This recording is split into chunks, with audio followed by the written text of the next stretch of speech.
De Venise avec la présentation très attendue et polémique du dernier film de Roman Polanski, J'accuse. Présentation avec une partie de l'équipe du film, vous allez le voir, Jean Dujardin, Emmanuel Seigné et Louis Garrel, mais sans Roman Polanski, on en reparlera d'ailleurs dans un instant.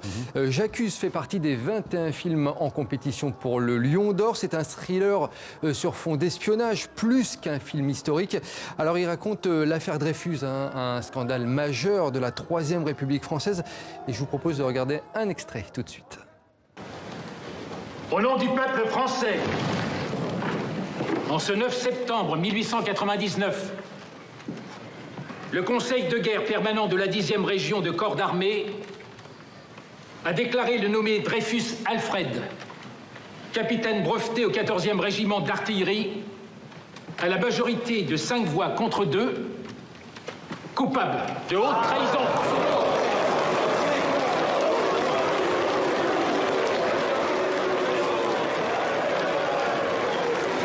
Toutefois, à la même majorité sont votées des circonstances atténuantes. En conséquence de quoi, la Cour commue la sentence à 10 ans d'emprisonnement.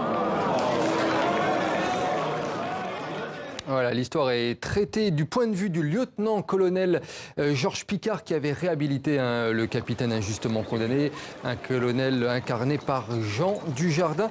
C'est la première fois que le comédien français tournait avec Roman Polanski. C'est pas simple d'arriver devant Roman Polanski. Même pour les plus capés, c'est pas simple. Ce petit homme, il vous demande beaucoup, il ne s'économise jamais et il peut être très dur. Mais en même temps, dès qu'il sent que ça vacille, il va prendre le temps, il va vous dire « Moteur demandé, prends ton temps, action, vas-y ». Ça, c'est, vous savez, comme une voix de chaman qui vous guide. C'est très très agréable. Donc c'est à la fois très confortable et puis c'est toujours très intelligent surtout. Voilà.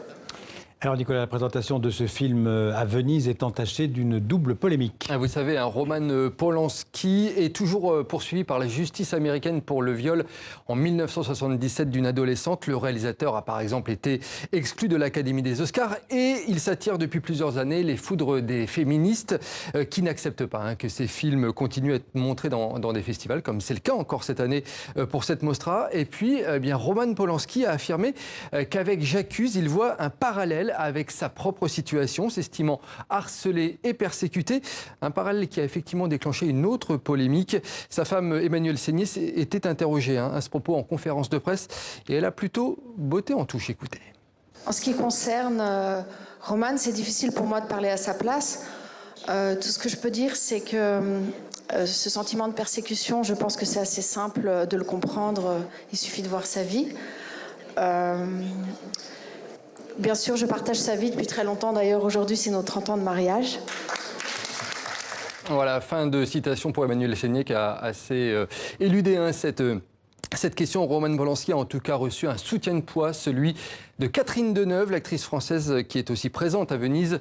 S'est indignée des critiques des féministes à l'encontre de la présence en sélection de Roman Polanski. Je trouve ça d'une violence inouïe et je trouve ça totalement excessif. Voilà ce qu'elle a dit. Et pour en revenir au film, sachez qu'il sort en France le 30 septembre prochain. Et puis un dernier mot, Nicolas, concernant le festival Visa pour l'image, c'est à Perpignan. Le Festival international du photojournalisme, 31e édition qui se tient jusqu'au 15 septembre. Parmi les principaux thèmes abordés cette année, la crise des migrants, la situation en Syrie et au Yémen, les gilets jaunes, l'environnement ou encore une exposition très attendue sur l'exploitation des animaux. Et on rappelle que c'est un festival totalement gratuit. Merci Nicolas et à demain. À demain. 3 comédiens autour de Patrick Simonin aujourd'hui, Alice Taglioni, Elsa Zilberstein, Jean-Paul Rouve et le réalisateur Arnaud Viard pour le film « Je voudrais tant que quelqu'un m'attende quelque part ».